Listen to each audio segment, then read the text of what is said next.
anekdotas. Žodžiu, yra tokia grupė Svaras 409. Rinkėjimai ir bandau aš jums perpasakoti jį. Žodžiu, bernas iššovė, sakė, 25 metus pasakoju, blėt, bet nieks nežino. Tai, karoči, žiūrėkit, gal ir jūs nežinosit.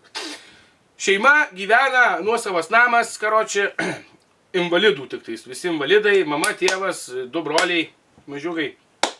Antram aukšte broliai jau žaidžia kažką, ten dar žvakė dega, bet jau reikia miegoti, tai truočius viską būtų ten. Nu, ir pas vieną lūpą į kairę apatinė, o pas kitą brolį į dešinę lūpą apatinė. Nu, ką darom? Bratai, miegot gal? Miegot. Bratai, tai šviesus. Ko šviesu?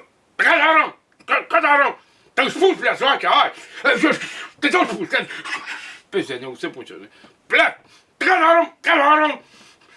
Mama kvies mama, mama! Pis mama ateina, karočio, pas mamą apatinė lūpa į viršų. Kas yra? Pizė, žvakė, neužsipučia. Jau žvakė. Tai užpūs, tai užpūs. O mama pleido. Pizė, neužsipučia. Ką darom? Pizė, kvies tėvą. Pis tėvą pakviečia, tėvas atvaro nahu lūpą, blėt, apatinė, blėt, viršutinė žemynga. Kas yra? Blėt, tai neužsipučia žvakė, tie, blėt, užžvakė. Tai ką darom? Užžvakė. Tėvas, pizė, vėl neužsipučia. Eina nahu, tai ką darom? Ką daryt? Blėt, man tai kaimyną pakviest, kvies kaimyną. Tai gerai, kaimyną. Pis kaimynas atvaro, karočią, į šeimą, blėt, no. Visi panikoja, blėt, kas atsitiko? Pizė, neužsipučia žvakė.